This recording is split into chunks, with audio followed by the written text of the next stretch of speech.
So that's the other thing that I used to watch when we would look to offset people's accounts. So I, again, because the underwriter in me, so they had kids and their kids were still minors, and I thought they still banked at the same bank. Hmm. I would then wait around tax time, knowing when they probably file their tax returns. Because people are just like, they're creatures of habit. Right. I would get that bank attachment around the time of tax return, and I would know that I'm going to get their tax return with that bank attachment because they had kids. Now, shame on me that I'm going to take their tax return, but that's when I would try to Your get money. that bank attachment.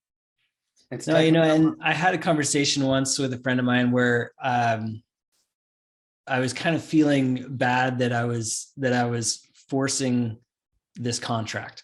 You know, somebody had created this note at some point in time, and now they're not doing it. And here I come, and I kind of felt like I was the big bad guy saying, "You owe me money or else."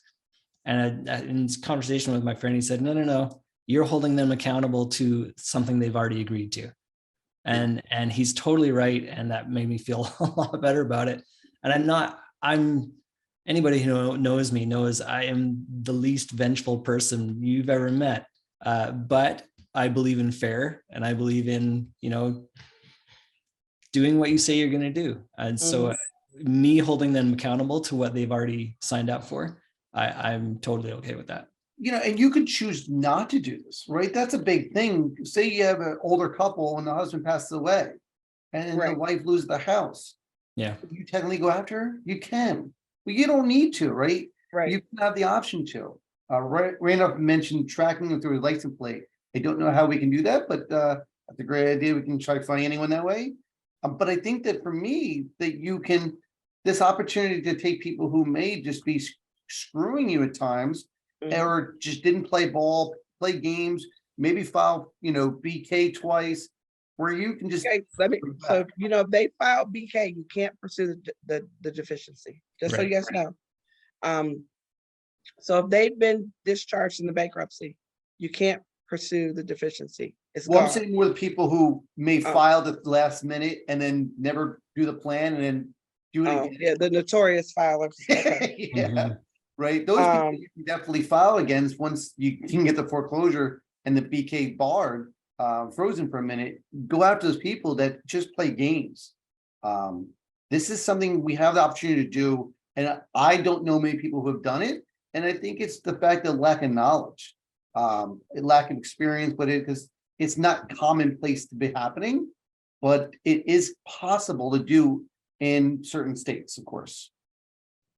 And then the other thing that I want to point out to you guys is about accounting is very important when you are going through deficiency.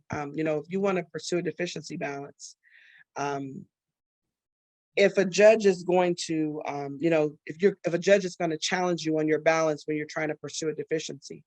So we talk about, you know, corporate advances of taxes or, you know, recoverable fees and expenses. This is why it's important to use a servicer. Us, you know, tracking our own expenses and doing all of these things where we think we're saving money, but then we want to recover on the back end on a deficiency balance. Use a servicer, even if it's a, you know, a low budget servicer for the accounting purposes of being able to recover our money. Right. Make sure that your accounting is in order and it's traceable and it's trackable. So I want to point that out to everyone also. And the other thing that I want to also say is that it's important that you've worked your file. And what I mean by that is that there is documentation that you made an attempt to work out.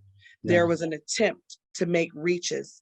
There was attempts to at least give a chance, because sometimes you're going to get a pushback from a judge or from someone that if you don't work out something, or you didn't work out something with the borrower, that judge is not going to look friendly on us. They're going to look like we're going to be the big bad villains.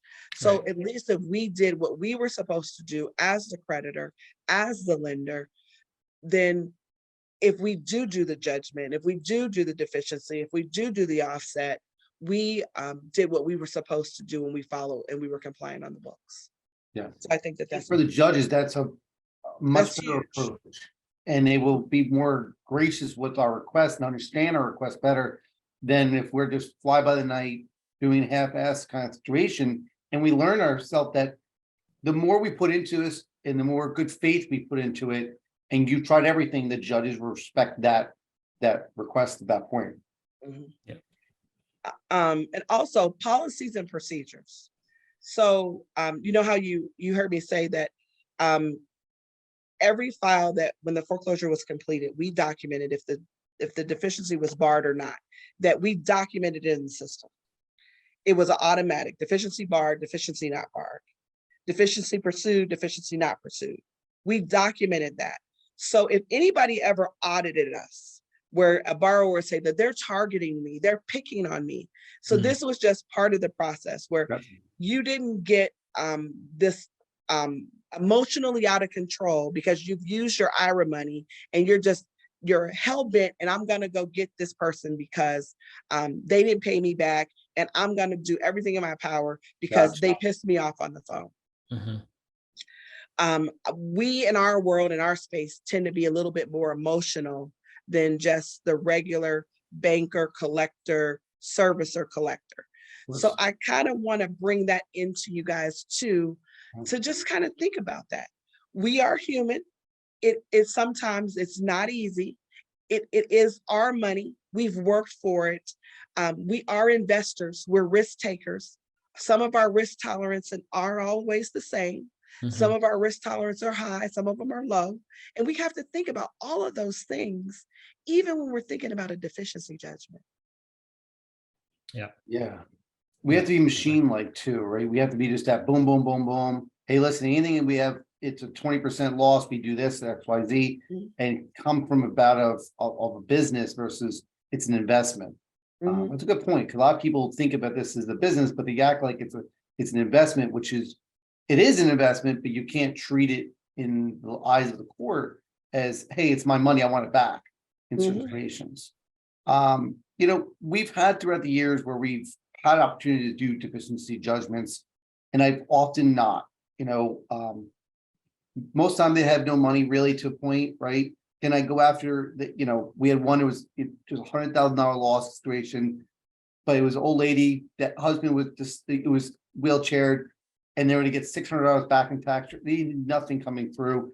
And for me, it wasn't worth the effort. Is there a cost in per se for these deficiency judgments for someone to do? What's the typical cost to get this thing filed, approved, and start levering accounts? So again, attorney's time, but generally like court costs could be between $150 and $300. And then really important, and this is a good question, you need to negotiate what it's going to cost you with your attorney up front so they don't milk you, because what eats us up in our space is attorney fees, because they just milk us. So understanding what it's going to cost us up front with the attorney, what is it going to cost us for you to file a deficiency judgment for us?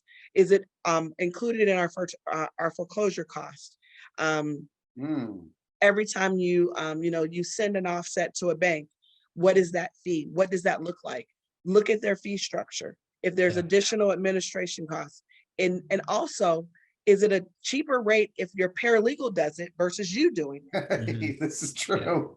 Yeah. Oh, good. Absolutely. Very interesting stuff. I had same thing. I've had opportunities to get the deficiency judgment. I had my attorney ask me if I want to go for it, and I've always just automatically just no, it's fine, it's good, leave it alone. We're gonna start wrapping up soon. I want to make sure people out there who do have questions, feel free to chime in here before we disconnect and let Saprina go. Saprina has been in the space for God knows how long, right? Doing all different avenues in the note space, from accidentally selling assets and accidentally stumbling across these opportunities to being in the servicing space, being in the origination space. She's done everything. So it's really cool to have her on because of her knowledge, experience. So Hal asked a question, how do courts look at deficiency judgments? Do judges favor homeowners in those cases? And I think, as you just explained, it's typically how the lender treats that borrower. Would that be accurate?